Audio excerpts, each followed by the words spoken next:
The rivalry. Almost every wrestling company or promotion has the rivalry. The never-ending story of two opposing forces clashing time and time again to see who's the better competitor, elevating one another, and the promotion itself in the process. Whoever you root for, at the end of the day, you know exactly both parties will put on a great show. Such is the case now with Stardom's eternal foes. From two plucky kids doing what they can to shine along with their superiors, to two very different women who choose their own paths to greatness. Up until this year, their rivalry was something usually taken for granted.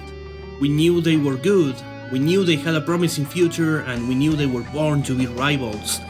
However, on February 23rd, 2022, the world realized just how much they have grown into themselves. They are Azumi and Starlight Kid, and they are chasing eternity.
It was October of 2013. Grand Theft Auto 5 was released for the first time 3 weeks prior. CM Punk was feuding with Ryback, and a 4-foot, 12-year-old Azumi was making her Stardom debut. She was clearly and understandably nervous, as she confessed to being unable to sleep the night before the match. Azumi's first rival was none other than legendary high-speed wrestler Natsuki Taiyo, wrestling as her alter ego Passion No. 2. Azumi held her own against Natsuki, which shouldn't be a surprise considering she had been training for 2 years straight, with a background in shoot boxing before this match. She managed to get a time limit draw at 3 minutes, when she was just about to get a pin count. While nothing uber impressive happened, the little Azumi was more than happy to be a part of the Stardom ring. Over the next couple of years, Azumi would try to find her place in Stardom, creating a sort of brand and also a unit for herself, the Azumi Army. She became much more aggressive and bratty, tapping into her true self, if the rumors at this point were to be believed. Azumi's main thing during this time was roasting the other wrestlers with several displays of borderline ageism, calling perfectly young people grandmas and whatnot. While Azumi kept searching for her identity in Stardom, an enigmatic rookie would make her way into the company. In October of 2015, Starlight Kid made her debut on the losing end of a triple threat match against Kaori Yoneyama and Momo Watanabe twice. She would cross paths with Azumi for the first time on October 25th, during a quirky yet faithful tag team match that would also feature Momo Watanabe and Io Shirai. It seemed like the writing was on the wall for what would come a few years later, but let's not get ahead of ourselves. While Stardom's resident Enmascaradas age was not disclosed, it was pretty obvious that she was about as old as Azumi herself. This made them the perfect duality for the future of Stardom. A mysterious superhero-like girl who cheerfully made her way into the ring. A brash, unapologetic kid who walked into the ring with a clear mission: to beat up all the old hacks taking up space. Starlight Kid and Azumi, light and darkness. The two rookies would square off multiple times, with SLK taking the advantage in singles competition, while Azumi managed to snatch a few victories in tag team and triple threat matches. One day, in June of 2016, Starlight Kid would quietly wrestle her last match in Stardom for the foreseeable future, leaving Azumi on her own as a promising rookie. While she stood out from the rest of the roster as a memorable personality, something was missing. To much of the crowd, she was just a funny kid who said funny things, albeit while kicking ass. But she couldn't just be the irreverent child wrestler forever. Something had to change. Enter Queen's Quest. Bow down to the queens. Io Shirai, Hazuki and Momo Watanabe became Stardom's most ruthless force by the end of 2016, fueled by an obsession with raising the bar to insane heights. If you wanted to be the best, you had to be Queen's Quest. If you were not Queen's Quest, you had to be happy with being number 2. This did not mean the group was infallible though. On February 11, 2017, Momo Watanabe had to report an injury, leaving the faction at 2 members in the middle of the reign as artist champions. Asumi saw an opportunity and took it by showing up to a ring wearing a Queen's Quest t-shirt, asking Io Shirai to be allowed into the units. No one quite knew what to make of it, not even the crowd, which erupted in laughter at the idea of this tiny loudmouth joining the super serious and prolific Queen's Quest. Shirai demanded that Asumi had to give it her best, as everyone must be on an equal level as members of QQ, and that means leveling up, not down. Asumi promised to live up to the standards, so Io let her in. With Asumi's name being spelled ACM now, and with the camo pants being traded for leopard print, she had a lot to prove from that point onwards. But she did prove one thing that night: you choose your own destiny. Asumi would have and win more matches than ever before, while still losing more than what she won. Even then, the association with Stardom's undisputed ace at the time was more than enough to give the rookie a new aura of prestige. She became a bit more silent, focusing more on representing Queen's Quest rather than representing her own brand. You could say she was growing out of her previous persona without exactly losing her edge. Meanwhile, in mid-2017, Starlight Kid would make her return to Stardom after being dissuaded from quitting wrestling by then head trainer Fuka. The masked wrestler would catch up to speed with Stardom at the time, performing as if she had never left. While the 5-star Grand Prix was out of reach for her, the Goddesses of Stardom Tag League was a good opportunity to climb up the ranks. On October 1st, after Starlight Kid's usual tag team partner was unavailable, she would propose to team up with Asumi, who was happy to oblige as she had just turned 15, which meant that she was eligible to enter the tournament. They won 0 matches.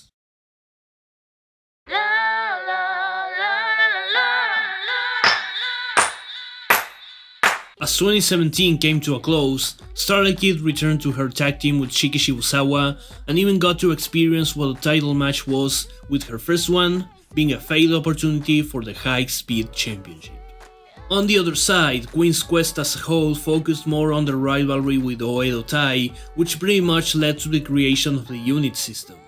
In March of 2018, Starlight Kid would defeat Shiki Shibusawa in the finals of a tournament for the newly created Future of Stardom Championship, a title for the rookies and young wrestlers in the promotion. Kid's first order as champion was to defend against Asumi, who was visibly annoyed at losing the tournament in the semifinals to the runner-up. The secret commander of Queen's Quest believed that Starlight Kid was not fit to be deemed the future of the company. After all, she was the one who took a year-long break while Asumi was working harder and harder to become the best. She was clearly pissed off, and when her title shot came up, she refused to shake Starlight Kid's hand. Despite her inner fire, Asumi wasn't able to beat her fierce rival. A couple of weeks later, the Stardom draft took place, an idea proposed by Kagetsu to reorganize the units and make Stardom more exciting. The secret agenda being bringing more members to Oedo Tai after losing 2 in the past couple of months. The 2018 draft would see Asumi and Starlight Kid being the first picks for Queen's Quest and the New Stars faction led by Mayu Iwatani. It was clear that as time went on and rookies and foreigners came and went, the one constant was that Starlight Kid and Asumi were 2 people to invest in, to the extent where even Kagetsu started showing interest in Asumi, going as far as to pay her actual money to have her attend her own birthday party. The 3 leaders knew that these kids were going to be huge, and they would have a lot of pressure on themselves to step up not just to other people's expectations, but to each other as well. With Io Shirai gone from Stardom, the spotlight had to shine on someone else. There can be only one top wrestler, and from this point, the race had begun. SLK would reign as the future of Stardom for the rest of 2018, including a time limit draw against Azumi before losing to Queen's Quest's very own big rookie, Utami Hayashishita, in January. The 2019 draft would repeat its predecessor, as Azumi and Starlight Kid would be the first picks for their respective units again, something Azumi addressed in the form of a promise to create Stardom's future with her. Rather than facing each other during this time, they would try to outdo each other. Both of them participated in the first Cinderella tournament, with Azumi reaching the quarterfinals and Kid advancing to the semifinals, both being eliminated by Konami. While Starlight Kid wasn't able to qualify for the 2019 5-Star Grand Prix, Azumi entered that tournament by serendipity and got to score 8 points, which wasn't bad at all. They would also turn their attention towards the High Speed Championship, losing their opportunities to the likes of Hazuki, Death Yama-san and Riho. As Stardom became the most recognized name for Japanese women's wrestling leading up to their acquisition by Bushiroad, the company would also face a tumultuous few months. Azumi and Starlight Kid wouldn't face each other until July of 2020, where they both got a title shot against High Speed champion Riho, a match where a certain magical force prevented Riho from losing the title, but allowed Azumi to defeat Starlight Kid to win it. Azumi would then vow to become Stardom's #1 high-speed wrestler. Now the roles were reversed. Azumi was the reigning champion, while Kid was a desperate challenger. With Riho out of the way, it was time for a new chapter in this rivalry. In the opener match of Stardom's first ever big arena show, Yokohama Cinderella, Starlight Kid challenged Azumi for the high-speed belt. At this point, the relationship between the two was amicable. Despite constantly taunting each other for weeks, Azumi didn't refuse to shake Kid's hand, something that would have been inconceivable back in 2018. Despite kicking off the whole event, this match raised the bar for the rest of the card in true high-speed fashion, proving that Kid and Azumi got to the point of being able to handle the situation and to belong in this division. They were no longer children, and had established themselves as reliable stars in the roster. However, when it came to results, Azumi was surpassing Kid in every way, from championship opportunities to tournament rankings, leaving SLK behind with her own frustrations. Something had to change. Enter Oedo Tai.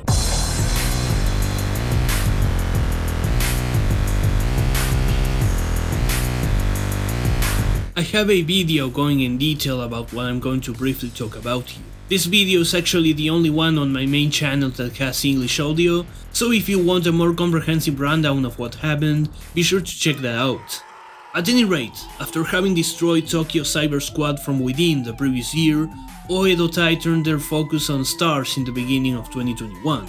Natsuko Tora and her group led an all-out war on Mayu Iwatani's units and managed to steal Gokigen Death from them, turning her into Fukigen Death. Tora wanted to prove that lightning can strike twice, so she challenged Mayu to a rematch with the intention of either grabbing her or her protege, Starlight Kid. Despite trying her best, the worst had come to be. Starlight Kid lost the match and was forced to join the evil faction, leaving Mayu in tears as she failed her promise of protecting the future of Stardom. Starlight Kid was reluctantly fighting for Oedo Tai, but it wouldn't be until Natsuko Tora gave her a heartfelt reality check that something clicked inside her. After seeing Iwatani seemingly move on to another protege, SLK decided that it was time to move on as well. Rejecting Mayu's pleas and attempts to have the Sky Tiger back in stars, Starlight Kid embraced her shadow self, allowing darkness to consume her. After all, you choose your own destiny, right? Azumi had already lost the High Speed Championship at this point, but that didn't matter. Starlight Kid was determined to prove that she wasn't the same anymore.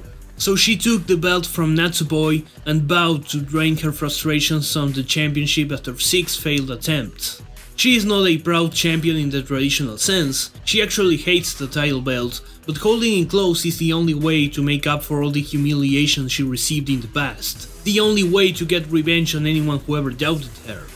This new reinvention almost got Starlight Kid to the finals of the 5-Star Grand Prix this year, only to be taken out of the road by Mayu Iwatani. This was not much of a stop to Starlight Kid's power trip. Successful defenses, magazine covers, newspaper articles and interviews, Western notoriety, a match at Wrestle Kingdom. There were no limits to SLK's rise to fame. With Natsuko Tora injured, the Sky Tiger became a sort of spokesperson for Oedo Tai, who moved on from Stars to Queen's Quest in a new edition of the never-ending tale between these two units.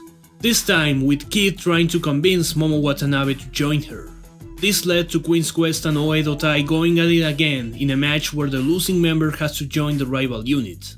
SLK was also confident enough to put her mask at stake, and for good reason. At the end of that match, Watanabe turned on Azumi and willingly joined Oedo Tai, leaving Queen's Quest without a leader, any of its founding members for that matter, or much confidence going into big matches just a few days later. A heartbroken Azumi could only ask why.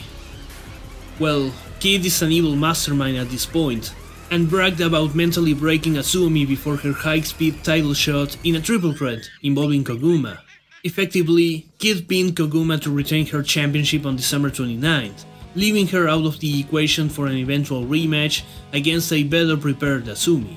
Unfortunately, Momo Watanabe had other plans for the high-speed bomb daughter, injuring and sidelining her for the better part of January. Upon coming back for revenge, she found herself on the losing end of a tag team match with Utami Hayashishita against SLK and Momo. It was at this match that Kid unveiled her new finishing move, the Eternal Foe, conveniently on Azumi herself. Tired of having people constantly in the middle, Azumi lays down the challenge for a one-on-one match against Starlight Kid for her high-speed championship. Pressured by the crowd reaction and the fact that she can't get rid of Azumi, Starlight Kid accepts the challenge. But this time she's the one who refuses to shake Azumi's hand with a playful smile on her face. The bout was set for Nagaoka Cinderella Journey on February 23rd as the fourth match on the card. During the press conference for the event, Starlight Kid complained about the match placement and riled up Azumi to ask for a fan vote on Twitter that would decide the actual order of the matches in the event. The argument being that the story these two share in Stardom is worthy of the main event. Unfortunately, once again Starlight Kid and Azumi would be underestimated by the general audience, ranking at number 2 in the fan vote and landing the pre-main event spot. Despite not getting what they wanted, these two were determined to fight as if they were main eventing the show.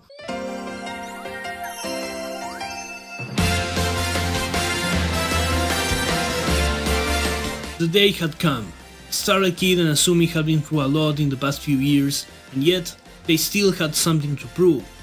A new level lied ahead, but only if they were up to the test. At the centerpiece lies the old, beaten up high-speed championship belt. In similar fashion to its champion and challenger, this guy has been around for what feels like an eternity. But just like my friend Sky Scratcher said in her Hazuki video essay, this belt has been considered as nothing more than an afterthought. A meme championship, if you will. However, this was not meant to be the case. Back in 2010, the Joshi scene was a bit of a wasteland. The heyday of the 90s was already fuzzy nostalgia, and the closure of Neo Women's Wrestling on December 31st meant just another failure in the dark period of Joshi. Something had to change. Enter Stardom. In September of 2010, Rossi Ogawa made it public in an open letter that he would start a new promotion with Fuka, with the intent of changing the landscape of Japanese women's pro wrestling and providing a guaranteed future for it. Wrestling at the time was not enough, so Stardom would make sure to not just create great wrestlers, but iconic stars as well. While in the West we have this constant debate about entertainers versus professional wrestlers, Stardom decided to have its roster become both at the same time. You can have your opinion on whether they have succeeded in doing so, or even if that's the right approach, but as the Stardom management quoted at the end of that open letter in 2010, Rome wasn't built in a day. And so, a new story began in 2011 when 3 championships were brought to the table. The World of Stardom Championship, the Wonder of Stardom Championship, and lastly, the High Speed Championship. A gimmick championship for fast-paced matches which had been borrowed from the now-defunct Neo Women's Wrestling. This thing that you can barely call a belt anymore has been there from the beginning, and will probably outlive any of us along with cockroaches, but that makes it endearing. It's a reminder of how they started with remnants of a bygone era and the promise for a brighter future. I cannot think of such perfect contenders for this title other than Starlight Kid and Azumi on this stage of their careers. They embody resilience and adaptability. They can be overlooked because of greater acts around them, but at any given time they are completely capable of stealing the show. Now it was time once again to carry on the legacy that their mentors helped build. It was time to stop being overlooked. It was time to chase eternity.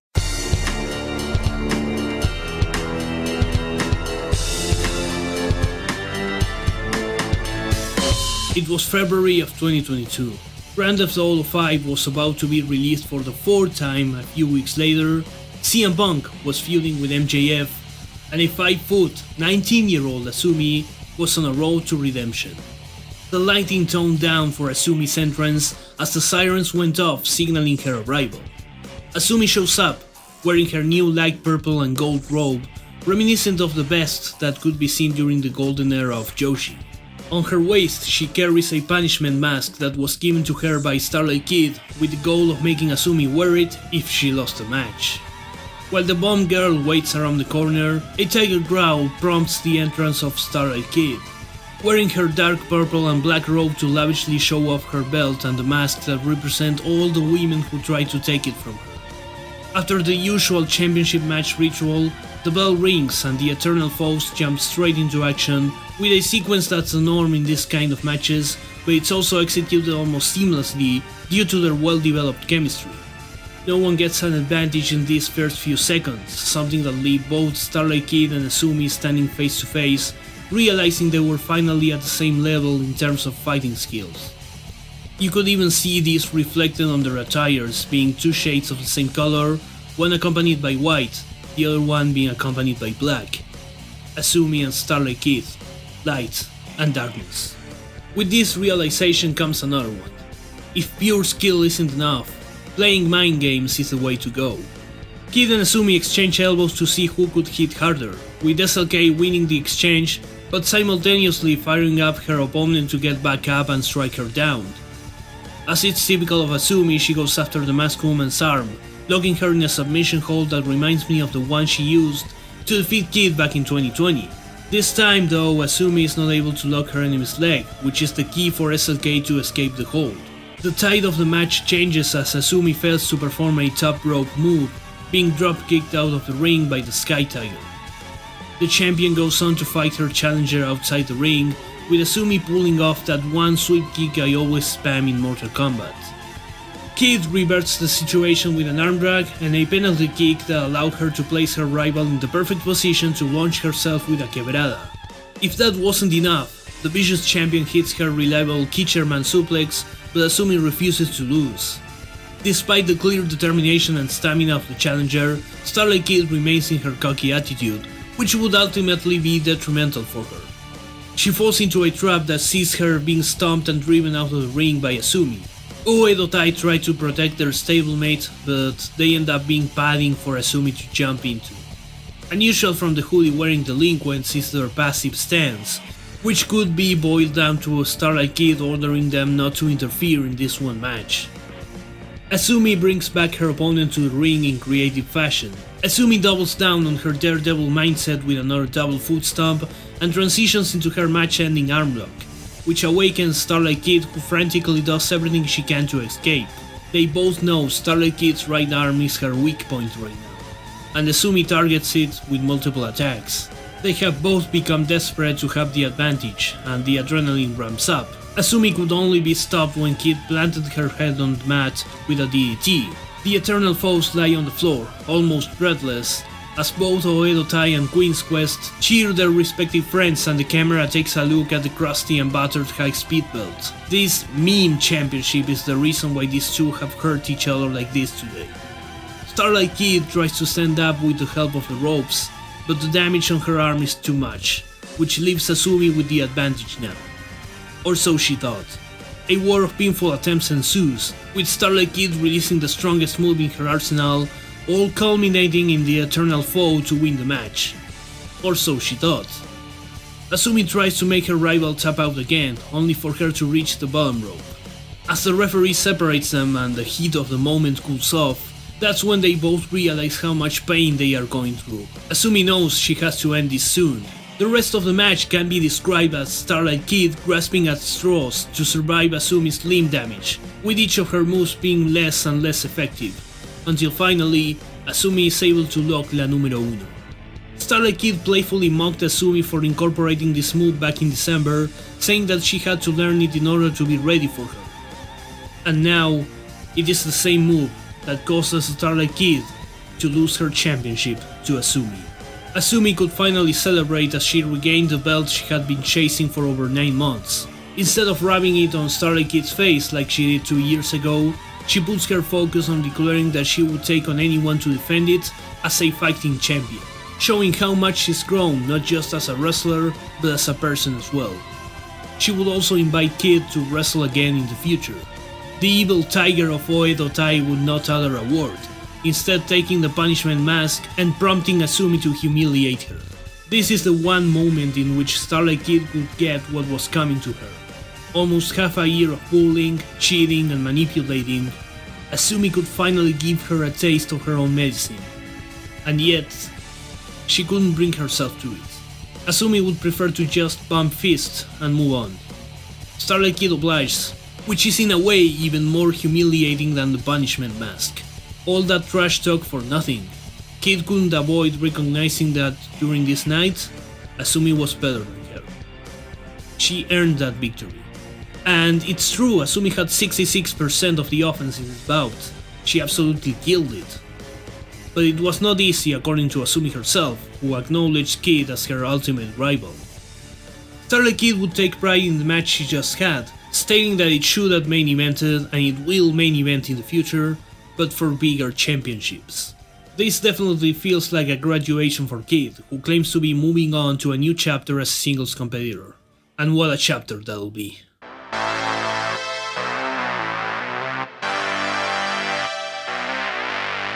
Starlight Kid vs Asumi was not a perfect match, but it certainly strived for perfection within the high-speed format of wrestling. It received almost universal praise not just from fans, but from personalities within wrestling as well. Asumi and Kid took notice of the reception and they have both responded in their own ways. There's no telling how the next encounter between these two will be. The Wonder of Stardom Championship has been referred to as the Belt of Emotion, while the World of Stardom Championship has been referred to as the Belt of Technique.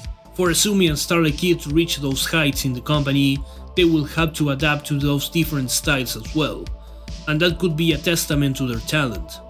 As these young women enter their 20s, the peak for them may still be far away from us. It could be in 5 or 10 years for all we know, and that makes things even more insane. How good they can become. How different will Stardom be by 2027? Will we even be alive at that point? What if the last thing humanity ever witnesses is a Starlight Kid vs Asumi match? Well, I'm certainly getting ahead of myself here. These two are still wrestling each other on the regular on tag team and multi-women matches, as the feud between Oedo Tai and Queen's Quest reaches its potentially game-changing climax. But it is very likely that the rivalry between the Bomb Girl and the Sky Tiger will go on beyond the respective units. And when it's all said and done, I have no doubts that it will be remembered as one of the all-time greatest rivalries in Joshi, and even in wrestling as a whole if it gets enough exposure for generations to come. And that's where Starlight Kid and Asumi reach eternity.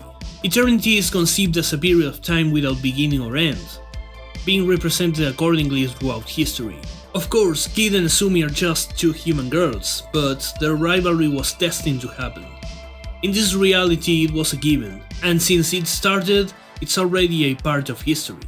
You cannot take away what they have already done, and you cannot prevent what will happen in the future they are creating. Even when they're gone, their footprint will stay. And isn't that what many of us seek in life? Asumi may hate SLK at times. SLK may be the cause of so much pain and frustration for Asumi, but they still need each other to accomplish everything I've just said. They have found a way to live forever in Stardom history, and that means they're not the past or the future of the company. They are now, at all times. I'm Sapsir. Until next time.